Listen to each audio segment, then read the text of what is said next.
ہم چاہے long inning ہو چاہے شارٹ اننگز ہو 2020 ہو میچ آپ نے ون کرنا ہے. میچ تو ہم نے ون کرنا ہے انشاءاللہ. سبسکرائب کریں اور بیل دبائیں تاکہ کوئی خبر رہ نہ جائے. خان صاحب بھی جس وقت پرائم منسٹر بنے تھے اس وقت وہ بھی ضمانت نہ دیکھیے سیاسی پرچے میں اور مقصود چپڑاسی کے پرچے میں بہت بڑا فرق ہے. 16 ارب کی منی لانڈرنگ میں بہت بڑا فرق ہے. ثابت ہو گئی ہے. اب اپنے خلاف خود اپنے آپ ایف آئی اے کی کیسز ختم کرا دیں تو یہ چیزیں چھپ تو نہیں جاتی نا. یہ کوئی سلیٹ تو نہیں ہے کہ صاف کر دیا. مسئلہ یہ ہے کہ انہوں نے تو ختم کرا دیے.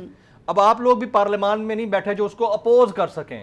یہ بڑا پرابلم ہے. یہ بڑا کانسٹیٹیوشنل کرائسس ہے. آپ لوگ چاہتے ہیں کہ انتخابات کی طرف جائیں. آپ لوگ پارلیمان کے اندر بھی نہیں بیٹھے اور وہ لوگ ختم پہ ختم کرائے جا رہے ہیں. ای سی ایل سے نام نکالے جا رہے ہیں. ایف آئی اے ان کے سارے کیسز واپس لے رہی ہے. آپ لوگ ڈیو کورس آف لا کو تو نہیں اڈاپٹ کر سکتے.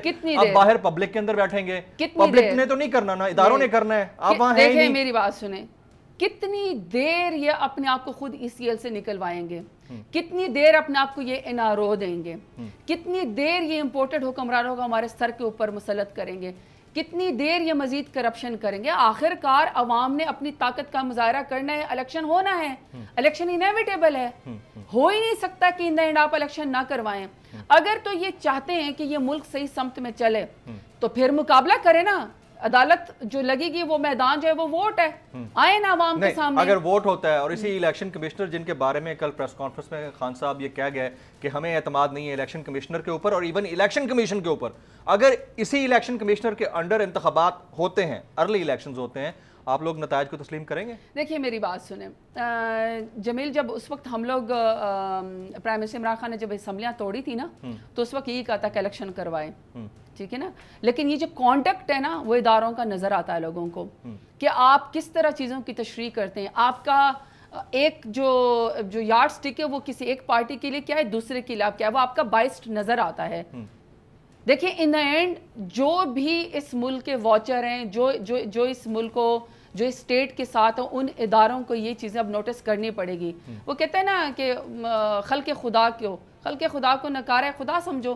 جو خلق خدا کہہ رہی ہے آپ کو وہ سننا پڑے گا. دیکھیں یہ نہیں ہو سکتا کہ آپ پی ٹی آئی کے لیے اور طریقہ کریں اور دوسری پارٹیوں کے اوپر آپ آنکھیں بند کر لیں.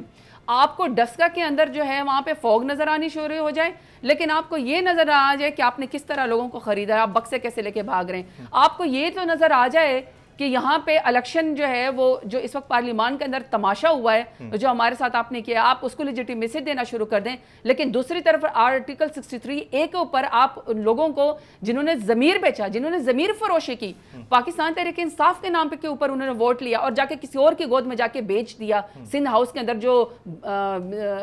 جو منڈی لگائی گئی تھی ضمیر فروشی کی, آپ اس کے اوپر آنکھیں بند کر لیں. ایسا نہیں ہو اس ملک کے اندر چلنے والا.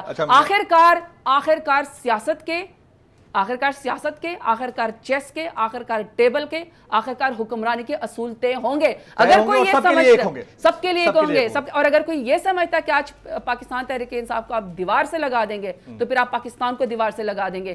یہ اس وقت صرف 1.70 کروڑ ووٹ کی بات نہیں ہو رہی جو پاکستان تحریک انصاف کا ہے. وہ پاکستان کا جمیل, وہ پاکستان کا ووٹ ہے. پورا پاکستان باہر نکل آئے. پورے 22 کروڑ عوام کو دیوار سے لگا دیں گے, باؤنس بیک کریں گے, ریٹیلیٹ کریں گے, جواب دیں گے. بڑے انٹرویو کیے, اتنا ایگریسو میں نے پہلے کبھی نہیں دیکھا. بڑی چارج نظر آ رہی ہیں. اچھا مجھے یہ بتائیں کہ لانگ مارچ کرنے جا رہے ہیں یا آپ لوگ دھرنا کرنے جا رہے ہیں؟ دیکھیں جو پرائم منسٹر عمران خان حکم دیں گے عوام ان کے ساتھ کھڑی ہے. اس وقت اگر لمبی اننگ کھیلنی ہے ایسا ہو سکتا ہے آنے والے دنوں میں, ہم چاہے لانگ اننگ ہو چاہے شارٹ اننگز ہو 2020 ہو, میچ آپ نے ون کرنا ہے. میچ تو ہم نے ون کرنا ہے انشاءاللہ. سبسکرائب کریں اور بیل دبائیں تاکہ کوئی خبر رہ نہ جائے.